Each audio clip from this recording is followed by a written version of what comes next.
Nous nous soyons informés, cette petite pause nous a permis de nous ressourcer, on va dire ça comme ça, et de recevoir bien sûr sur ce plateau face à Christian Bosembe, Moussa qui n'est plus à... Tu n'es plus à présenter toi aussi dans Carrefour. Hein? Bien sûr, effectivement. Voilà. Alors Moussa, on parle du tatouage comme tu le sais, et là, selon toi, quel est ton avis au fait par rapport à je ne dirais pas cette déviation, mais aujourd'hui, tout le monde veut se faire... Oui, madame, peut-être vous avez peur de mots. La déviation, ça peut être aussi une sorte de qualification de ces actes. Parce que vous comprenez que le tatouage, c'est en termes de contre-nature. Par exemple, les tatouages qu'on a aujourd'hui, qui dépassent même l'entendement humain. Vous allez voir quelqu'un qui se tatoue de la tête aux pieds. Donc, c'est vraiment contre nature. Donc, à mon avis, c'est une sorte de déviation psychique ou mentale. Wow. Oui. Moi, j'aimerais ajouter une chose. C'est vraiment pas contre nature comme mon co-débatteur le prétend, mais c'est plutôt une déviation qu'on voit aujourd'hui. Parce qu'à l'époque, on ne se tatouait pas. À l'époque, on se faisait tatouer. C'était pas parce que nous, on voulait nous tatouer. C'était parce que c'était imposé par la société.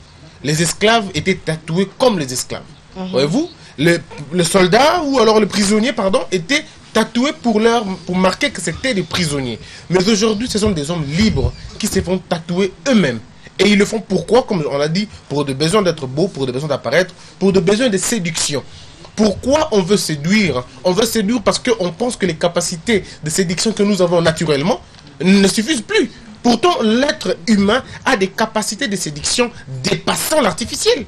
Voyez-vous? Parce que lorsqu'il y a une frontière que les gens ne comprennent pas. Il y a une frontière entre la séduction à la co et la séduction naturelle. Toutes les femmes séduisent. Tous les hommes séduisent.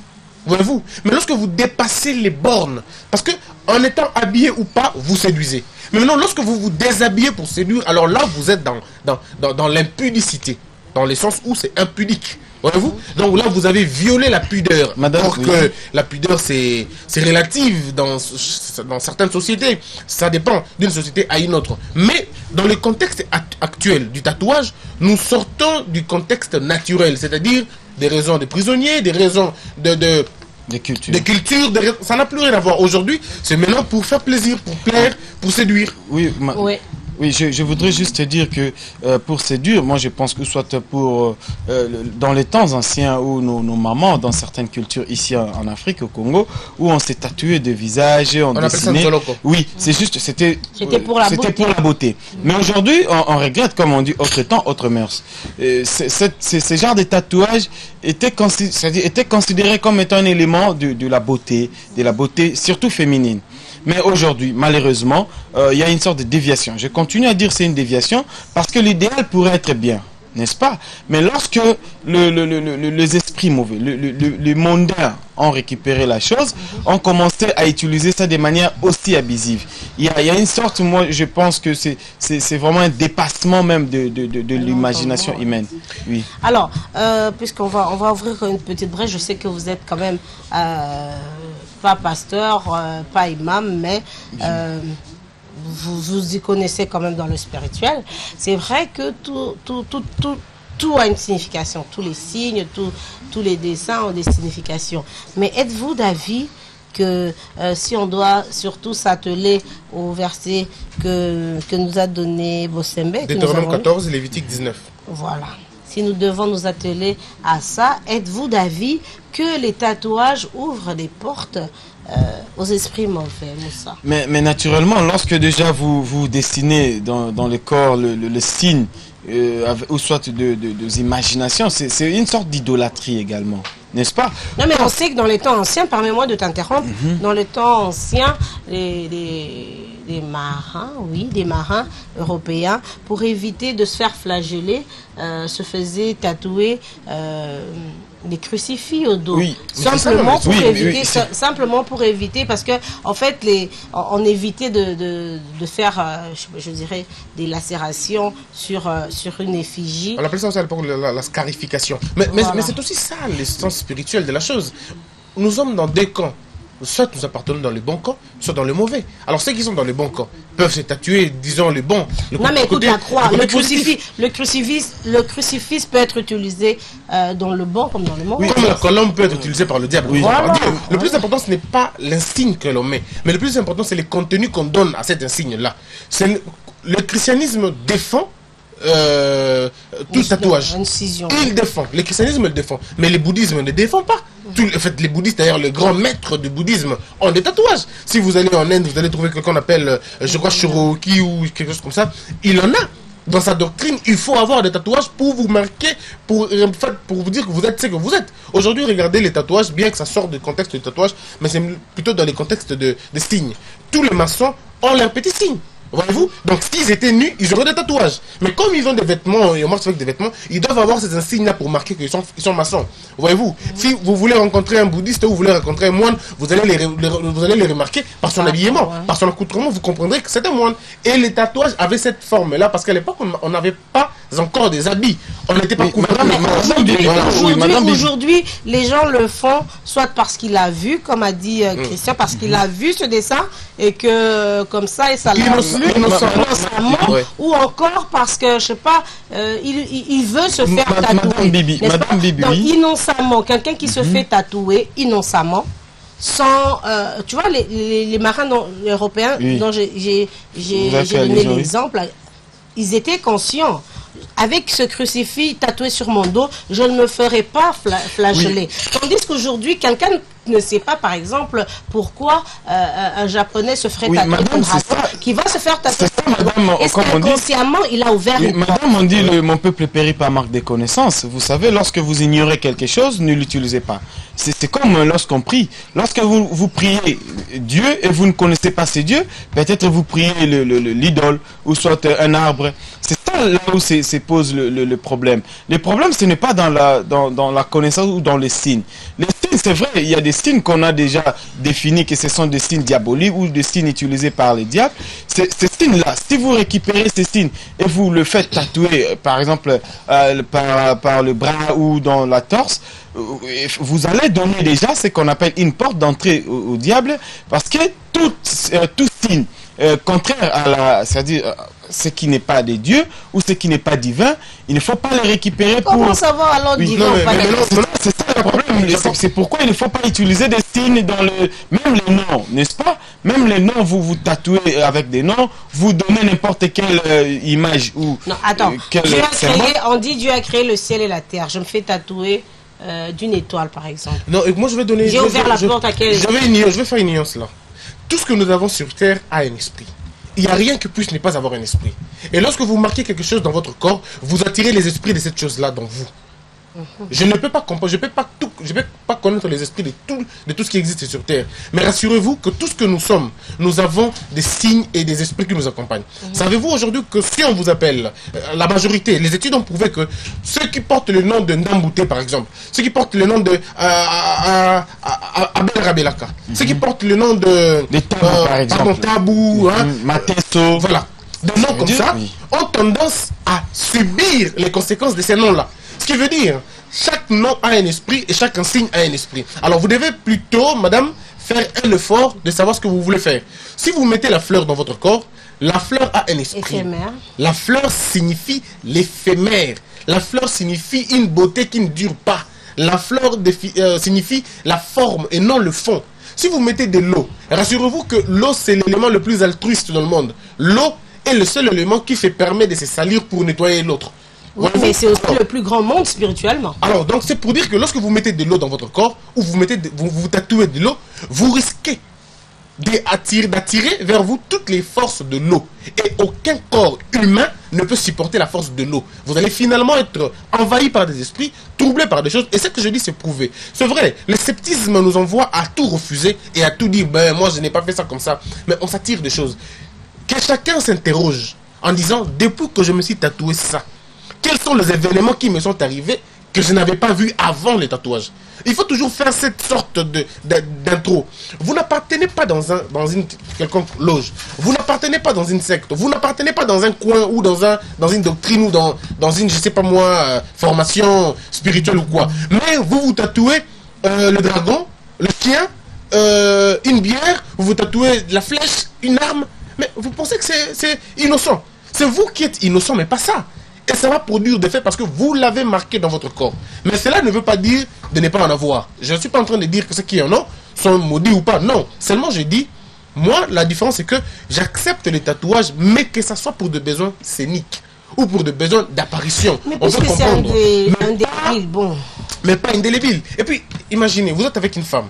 Ça, c'est peut-être un peu insolite. Vous êtes avec votre partenaire et dans vos moments d'intimité, vous vous rendez compte qu'elle a un tatouage à la cuisse. Ben, c'est vrai parce qu'il y en a. J'allais y arriver en fait. Ouais. Et le tatouage ne se fait plus, je sais pas, sur l'avant-bras. Ou encore sur, je sais pas, sur le torse, le dos ou quoi que ce soit. Non, on vit aujourd'hui des femmes, des hommes aussi. Ça définit Moi, aussi. J'ai vu ça chez les femmes comme chez les hommes. Des tatouages à des endroits, Oui, je dirais. Vous avez vu ça où? Comment? Raconte une histoire. Ben oui, je vais la raconter. En fait, je suis allée voir un monsieur. Nous sommes allés, j'étais pas la seule. On était un groupe par rapport, bien sûr, à notre profession. Nous sommes allés et le monsieur, bon, on l'a trouvé. Il savait qu'on arrivait, mais même on l'a trouvé chez lui, je dirais en petite culotte. Hein. On va dire ça comme ça. Quand je dis petite culotte, je vais m'expliquer. Tu vois, quand on a le tennis. Explique-nous. Quand on a commencé à jouer au tennis, tu vois les petites culottes de tennis. C'est scandaleux. Ouais. Tu vois les petites culottes de tennis. Et voilà, alors assis en train de parler, nous ça nous a pas gêné, il était chez lui, en petite culotte tennis, tu vois. En parlant, on a constaté, non écoute, tu parles avec quelqu'un qui monte son pied, qui le Pourquoi tu redescend. t'expliques? Explique-nous simplement. Oui, madame, moi je pense que... Et curieuse que je suis, j'ai posé la question, vous avez un tatouage? Il dit oui, oui, tu veux que je le montre? Je dis non, non, merci, c'est pas une partie pour moi. Et c'était vraiment, je dirais même pas la cuisse, dans des c'était parties à la actives, haine, voilà. effectivement. C'était vraiment la haine entre la cuisse et tu vois. Oui, madame, moi je voudrais aussi soulever un élément. Non, mais... On détermine aussi même la crédibilité ou l'état du sérieux d'une fille ou d'un garçon par rapport à l'endroit où on s'est fait tatouer. Je prends un cas où on voit même dans le film où une fille, n'est-ce pas, qui s'est tatouée non loin de son nombril, soit juste dans la partie pubis par exemple. Là où on s'est tatoué, est-ce qu'effectivement on peut tatouer dans des endroits comme celui-là? Alors il y a d'autres qui se tatouent même dans les entrailles ici, dans les dos. Et ce sont des parties où seul le mari ou la femme qui c'est peut le peut-être voir. le mari qui a tatoué ou c'est peut-être Moi la je veux femme qui a fait dire, le tatouage. non, le mari n'est pas un tatoueur. En fait, je veux dire ceci. Une femme ou un homme, je parle des femmes, ne font voir leur corps peut-être pour deux raisons. Quand elles sont malades ou quand elles vont se servir de leur intimité. C'est dans les seules conditions que l'on doit le faire. Donc si c'est pas ou pour on le est mari, malade, c'est pour le mari. ou Si c'est on pas est, pour la femme, ou on c'est est en pour- train de faire, on est dans son intimité. Ou alors encore, on se déshabille seulement quand on se lave.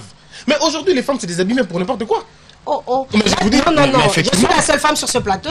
Non, vous ne vous sentez pas visé. Parce que Oui, je représente les femmes. Excusez-moi, lorsque vous vous faites tatouer dans les seins par Lorsque l'on exemple, va se faire tatouer chez un tatoueur, il va voir votre corps pour de besoins d'esthétique, vous le dites. Mais Alors le jour où... comme un médecin. Très bien, c'est comme un médecin, vous le dites, c'est d'accord. Même s'ils soignent quoi, on ne sait pas. Alors, en dehors de ce fait qu'ils soient médecins, alors si vous voulez aussi avoir je crois pas, un autre signe et tout, vous allez encore aller voir chez quelqu'un d'autre, il va vous le faire. Finalement, votre corps est votre corps est devenu quoi? Mais non. un objet, C'est un objet, c'est une salle Non, d'attente, une salle de jeu, non. ou finalement... Non, écoutez... Vous savez qu'il y a aussi des tatoueurs qui sont femmes. Non, le problème, ce n'est pas celui-là. Le problème, ici, nous devons rester dans l'édification des gens. Nous devons édifier les téléspectateurs. Chères sœurs, vous nous suivez à la maison. Vous êtes... On va y arriver. Non. Là, tu vas à la conclusion. Non, je ne là. conclue pas. Je lui dis un truc. Les sœurs, vous êtes très belles comme ça. Regardez votre beauté, regardez-vous dans le miroir. Vous allez voir combien vous êtes jolie. Regardez vos yeux, vos bouches, comment vous êtes. Vous n'avez pas besoin de vous tatouer pour être belle. Si vous allez vous tatouer pour être belle, vous faites erreur. Tatouez-vous pour autre chose. Mais si c'est pour la beauté, vous êtes belle comme ça. Et aucune femme n'est belle parce qu'elle est tatouée. La preuve, toutes celles qui sont Miss, le plus belle femme du monde, le plus belle Miss du monde, ne sont pas tatouées. Ou si elles sont tatouées, ce n'est pas... Je vais dire. Effectivement. Elles ne sont pas tatouées. Si elles sont tatouées, ce n'est pas une raison ce n'est pas pour le fait qu'elles étaient tatouées qu'elles sont Miss. Non. Elles sont Miss de par leur beauté et non par leur tatouage. Puisqu'aujourd'hui, il n'y a pas des élections de Miss tatouage. Il n'y en a pas encore eu. Donc, Moi, je vous le fais faites ça. pour quoi? Et ceux qui servent aussi des modèles pour de tatoueurs, ou ceux qui se font tatouer, le plus souvent, ce sont des mondains. Excusez-moi pour cette expression mondain. Il y en a, par exemple, des artistes. On est tous des mondains. Oui, effectivement, il y en a ceux qui sont de ces mondes et ceux qui ne le sont pas. Peut-être vous le savez, surtout le spirituel. Ou, par exemple, dans ma confession religieuse, je suis musulman, où c'est carrément prohibé ce genre de tatouage, surtout de tatouage indélébile. C'est pour la raison de beauté, les femmes le font avec oui, avec des encres, par exemple. L'encre de l'aîné, oui, des feuilles, en fait, des feuilles. Oui, avec des feuilles. Ça, c'est proprement naturel, n'est-ce pas? Là, ça peut se disparaître 2 ou 3 jours après. Mais il ne faut pas se faire tatouer parce que vous avez vu à la télé un artiste, un musicien, ou je ne sais pas, un footballeur, ou je ne sais qui, et parce qu'il a voulu, non? Alors, on va prendre une pause cette fois-ci. On va faire un gros coucou à Karim Yunduka qui va nous proposer cette rubrique. On montre vraiment que Congo-Kinshasa et Congo-Brazzaville, il n'y a que le fleuve majestueux qui nous sépare. Voilà. Alors, nous sommes pratiquement en train de terminer notre premier sujet. Je me tourne vers Christian Bossembe. Nous avons parlé du tatouage. Est-ce un atout de beauté ou une porte ouverte aux esprits? Mais pour conclure, les hommes, je dis hommes masculins et féminins, qui ont des tatouages, sont-ils des personnes sérieuses ou pas selon vous? Si je dis que ce sont des personnes moins sérieuses, je vais être peut-être dur. Je crois que ce sont seulement des personnes qui ne mesurent pas les conséquences de leurs actes. Je crois dans la plupart des cas, les gens le font par sentiment, par émotion, pour des besoins éphémères, en tout cas peut-être parce qu'ils n'ont pas beaucoup d'informations autour de la chose. C'est pourquoi je demanderai à tous ceux qui nous suivent à la maison, surtout les jeunes, de pouvoir d'abord se poser des questions. Ceux qui ne sont pas encore tatoués, de se poser des questions, de savoir pourquoi ils veulent se tatouer. S'ils veulent se tatouer pour être beau ou pour faire beau, alors c'est une mauvaise réponse à la bonne question, ils ne peuvent pas le faire. Et ceux qui sont déjà tatoués, qui se posent des questions, c'est pour quel délai. Si c'est indélébile, eh bien qu'ils assument leurs conséquences, mais tout en sachant qu'ils ont très mal fait, mais ils ne peuvent pas se couper les bras parce qu'ils s'étaient tatoués, mais qui restent dans cette même, je dirais, qui restent dans cette même logique, mais en n'étant pas dans la logique du tatouage. Voyez-vous, donc pas se culpabiliser, mais tout en sachant que nous avons commis un faux pas, eh bien on y demeure, on reste, mais tout en ayant un autre corps d'esprit. Alors, donc peut-être c'est pour ça, mais en tout cas, sérieux ou pas sérieuse, non. Mais si vous le faites parce que vous êtes conscient et vous voulez vous tatouer, alors là, c'est en ce moment-là que vous n'êtes pas sérieux. Parce que on n'est pas esclave, on n'est pas prisonnier, vous n'êtes pas dans une sorte de rite, vous le faites, alors là, vous n'êtes pas sérieux. Mais si vous le faites inconsciemment, alors là, je comprends que vous êtes seulement inconscient ou vous n'avez pas de l'information, on vous le donne.